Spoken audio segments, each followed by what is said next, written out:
Step into Value Zone Hypermart Patancheru. నమస్తే, నేను విజయ్.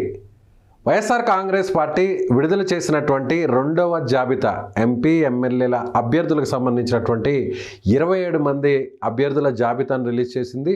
ఇందులో తండ్రి కొడుకులకు సంబంధించినటువంటి ఒక చిన్న ఆసక్తికరమైనటువంటి పరిణామం ఉంది. అంటే వారసులు వస్తున్నారో, అంటే ఎవరైతే ఎమ్మెల్యేలుగా ఉన్నారో ఆ ఎమ్మెల్యేల వారసులుగా తన కుమారులను అలాగే వారి కుమార్తెను ఇప్పుడు బరిలోకి దింపినటువంటి పరిస్థితి.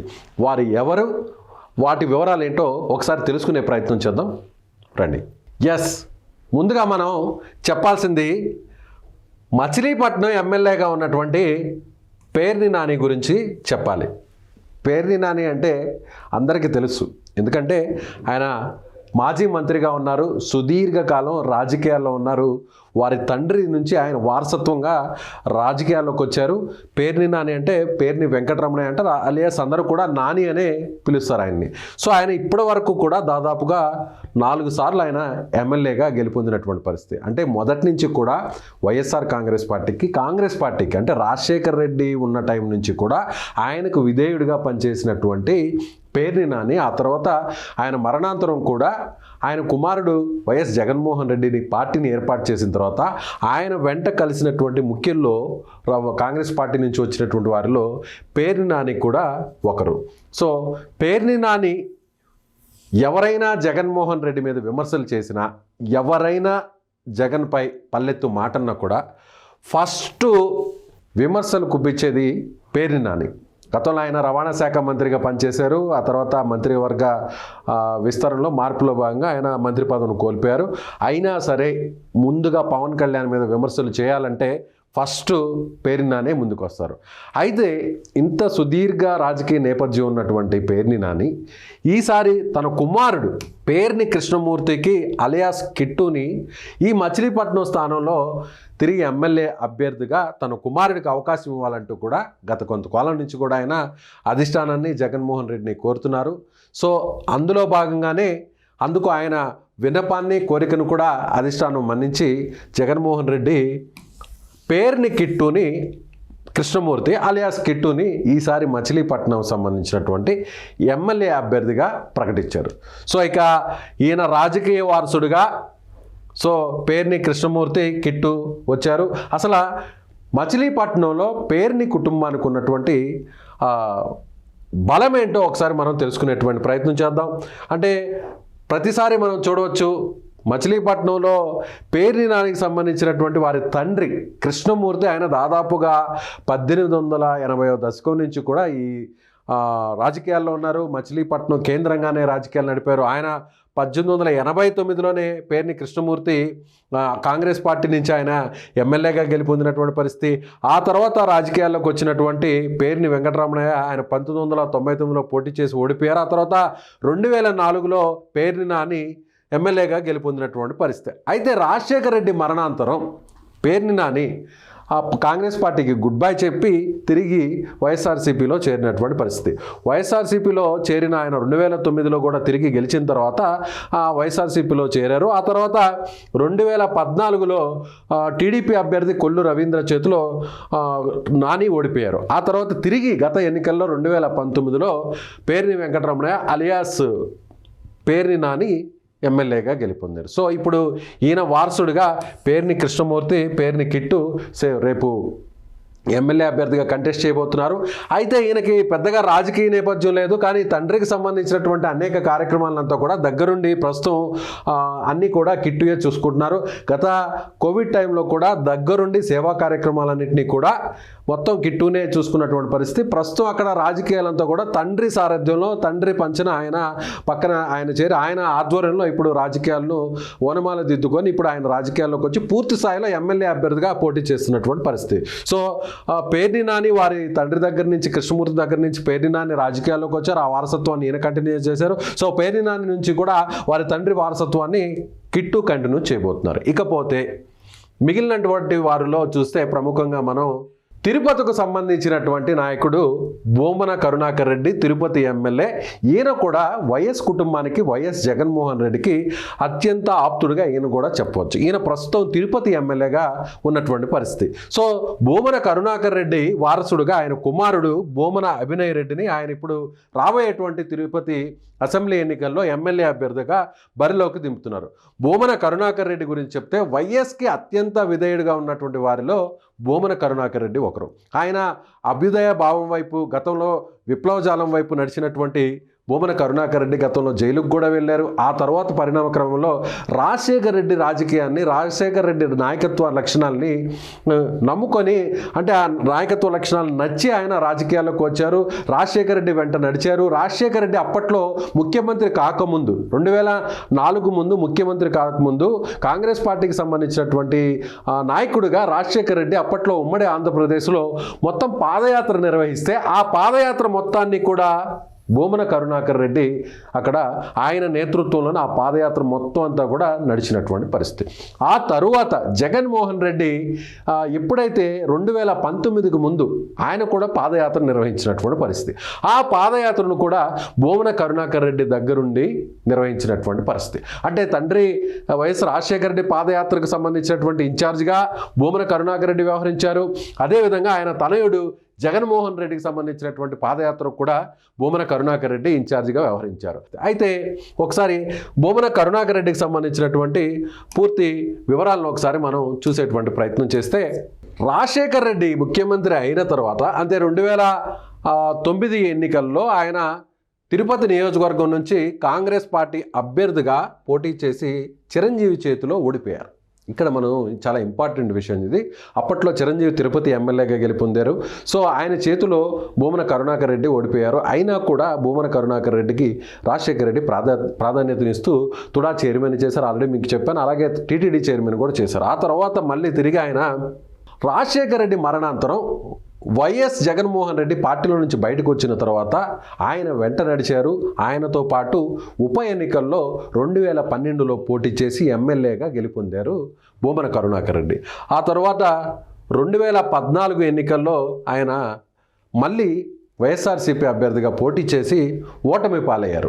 ఆ తర్వాత జరిగినటువంటి ఎన్నికల్లో అప్పుడు ఆయన పార్టీకి సంబంధించినటువంటి రాష్ట్ర ప్రధాన కార్యదర్శిగా కూడా పనిచేశారు. ఆ తర్వాత ఆయన జగన్మోహన్ రెడ్డి పాదయాత్రకు ఇన్ఛార్జిగా వ్యవహరించినటువంటి పరిస్థితి. ఆ తర్వాత 2019 చివరి ఎన్నికల్లో ఎమ్మెల్యేగా పోటీ చేసి గెలుపొందారు బోమన కరుణాకర్ రెడ్డి.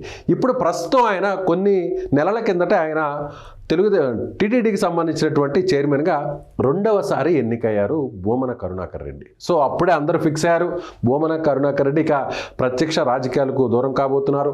ఆయన కుమారుడు బోమన అభినయ్ రెడ్డి ఇక కీలకంగా వ్యవహరించబోతున్నారంటూ కూడా అందరూ కూడా ఊహించారు. ప్రస్తుతం ఇక బోమన అభినయ్ రెడ్డి విషయానికి వస్తే తండ్రికి తగ్గ వారసుడిగా చెప్పాలి. ఇప్పటి నుంచే గత 4-5 సంవత్సరాల నుంచే గత ఎన్నికల్లో బోమన కరుణాకర్ రెడ్డి ఎన్నికల్లో కీలకంగా అన్ని బాధ్యతలు కూడా ఈయనే నిర్వహించారు అభినయ్ రెడ్డి.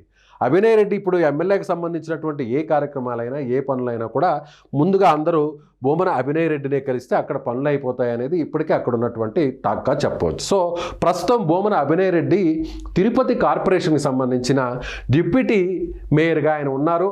అనేక అభివృద్ధి పనుల్లో తిరుపతి పట్టణానికి సంబంధించినటువంటి ఫ్లైఓవర్ల నిర్మాణంలో కానీ, అలాగే కొన్ని అభివృద్ధి కార్యక్రమాల్లో కానీ ఈయన ముద్ర చాలా స్పష్టంగా ఉందనేది మనం చెప్పవచ్చు. సో ఆల్రెడీ అక్కడ తిరుపతి ఓటర్లకు, అలాగే తిరుపతి పార్టీ నాయకులకు, తిరుపతి పార్టీ కేడర్కు బోమన అభినయ్ రెడ్డి చాలా పరిచయస్తుడు. అలాగే చాలా నాయకులందరితో కూడా, అనేక మంది నాయకులతో కూడా మంచి సంబంధాలు కలిగినటువంటి యువనేతగా బోమన అభినయ్ రెడ్డిని మనం చెప్పవచ్చు. సో తండ్రి వారసత్వాన్ని ఈసారి బోమన అభినయ్ రెడ్డి కొనసాగించబోతున్నారు. ఆయన రేపు తిరుపతి ఎమ్మెల్యే అభ్యర్థిగా పోటీ చేస్తున్నటువంటి పరిస్థితి. సో ఈ బోమన వారసుడిగా మనం అభినయ్ రెడ్డిని చెప్పాల్సినటువంటి పరిస్థితి. ఇకపోతే మిగిలినటువంటి వారిలో చూసినట్లయితే మనం ఇక్కడ చంద్రగిరి, ఇదే ఉమ్మడి చిత్తూరు జిల్లా విషయానికి వస్తే మరొక నాయకుడు చెవిరెడ్డి భాస్కర్ రెడ్డి.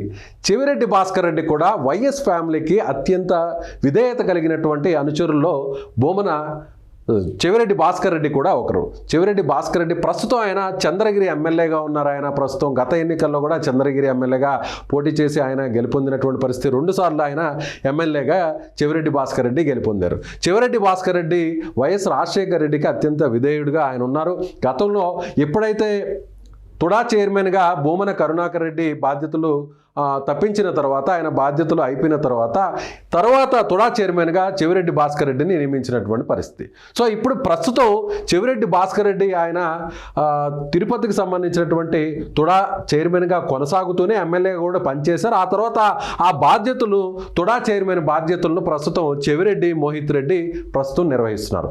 ప్రస్తుతం చెవిరెడ్డి మోహిత్ రెడ్డి కూడా పూర్తి స్థాయిలో ఆయన కూడా తండ్రి రాజకీయాలకు సంబంధించి కూడా ఆయన పూర్తి స్థాయిలో ఆయన బాధ్యతలు కూడా నిర్వహిస్తున్నారు. ఇప్పటికే చంద్రగిరికి సంబంధించినటువంటి రాజకీయాల్లో ఈయన కూడా కీలకంగా ఉన్నారు. మరొక విధంగా చెప్పాలంటే తిరుపతి రూరల్ మండలానికి కూడా ఆయన ప్రస్తుతం ఈయన ఎంపీపీగా కూడా పనిచేస్తున్నటువంటి పరిస్థితి. సో ఆల్రెడీ రాజకీయాల్లో అంటే పూర్తి స్థాయిలో ప్రత్యక్ష రాజకీయాల్లో ఈయన కూడా ఉన్నారని చెప్పాలి. అయితే ఇప్పుడు దానికి ప్రమోషన్గా దానికి ఆయన ఎమ్మెల్యే అభ్యర్థిగా రేపు వచ్చే ఎన్నికల్లో వైఎస్ఆర్సీపీకి సంబంధించినటువంటి క్యాండిడేట్గా చంద్రగిరి నుంచి చెవిరెడ్డి మోహిత్ రెడ్డి పోటీ చేయబోతున్నారు. సో ఇక చెవిరెడ్డి భాస్కర్ రెడ్డి కూడా ప్రత్యక్ష రాజకీయాలు దూరం కాబోతున్నారు. ఆయన కుమారుడుగా చెవిరెడ్డి మోహిత్ రెడ్డి పరిలోకి ఉండేటువంటి పరిస్థితి. ఇకపోతే మరొక నియోజకవర్గానికి విషయానికి వస్తే వారసులకు సంబంధించి గుంటూరు ఈస్ట్కు సంబంధించినటువంటి నియోజకవర్గం ప్రస్తుతం షేక్ ముస్తఫా ఈయన వైఎస్ఆర్సీపీ ప్రభుత్వంలో డిప్యూటీ సీఎంగా ఆయన పనిచేస్తున్నారు. మైనారిటీ వర్గానికి సంబంధించినటువంటి షేక్ ముస్తఫా గత ఎన్నికల్లో గుంటూరు వెస్ట్ నుంచి ఆయన గెలుపొందినటువంటి పరిస్థితి. సో గుంటూరు వెస్ట్ నుంచి గెలుపొందినటువంటి షేక్ ముస్తఫాని ఆయన కుమార్తెగా ఉన్నటువంటి షేక్ నూరి ఫాతిమాను వారసురాలుగా ఈసారి ఎన్నికలుగా ఆయన బరిలోకి దింపుతున్నారు.